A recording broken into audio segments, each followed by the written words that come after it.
Bonjour les amis investisseurs. Dans cette vidéo, je vais vous présenter une méthode de précaution dans le cas où vous comptez investir sur des shitcoins à haut risque.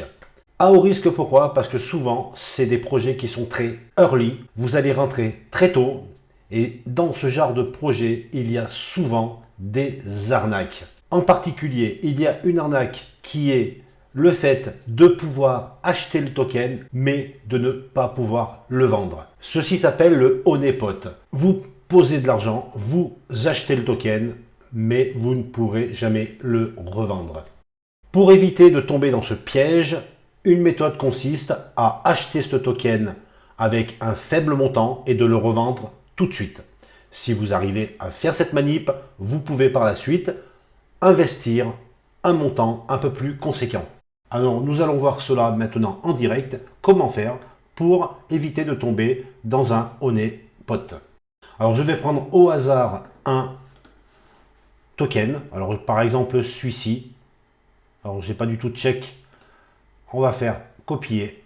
Nous allons coller l'adresse du token directement dans Pukon, c'est le Neo Safe Moon. Alors je ne le connais pas du tout, voilà, donc on peut voir qu'il y a une sacrée mèche verte.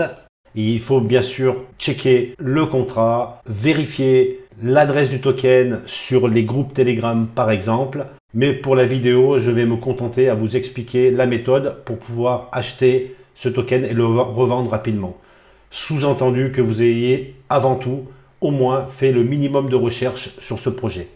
On va cliquer sur la touche Trade. Je passe en USDT. Je vais donc acheter pour 1 $.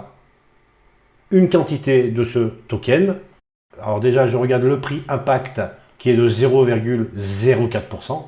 Plus ce chiffre est élevé et plus il faut faire attention. Et je vais faire mon swap. Je vais rentrer l'adresse du token dans mon wallet. Donc j'ai bien reçu les jetons dans mon wallet.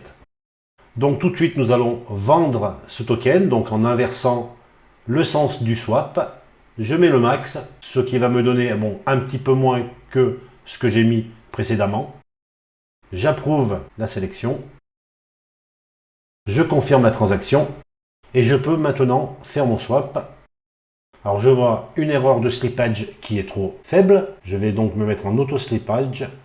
Et je refais mon swap. Regardez, le slippage est passé à 18%. Ce qui veut dire que j'ai énormément de frais sur ce token. Mieux vaut le savoir avant de mettre une somme conséquente.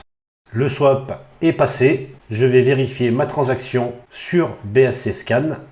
Donc nous avons revendu la quantité de tokens Neo Safe Moon. Mais vous voyez qu'il y avait des frais de transaction. Et nous avons donc reçu que 0,86 $ au lieu des 1 $ que nous avions précédemment. Ce qui veut dire que nous avons eu des frais de 14% pour cette transaction. Voilà, donc maintenant nous sommes fixés, nous savons comment fonctionne ce token, quels sont les frais qui sont impactés lors d'un swap, et nous pouvons éventuellement mettre une somme un peu plus conséquente à partir de maintenant, ou tout simplement ne pas investir sur ce token. Voilà une méthode pour éviter de vous faire avoir, pour avoir au moins quelques informations avant de se lancer dans des montants assez conséquents lorsque vous voulez investir sur des shitcoins. Merci d'avoir suivi cette vidéo. Pensez à vous abonner. Pensez aussi à liker. Ceci est important pour moi. Merci, à très vite pour de prochaines vidéos.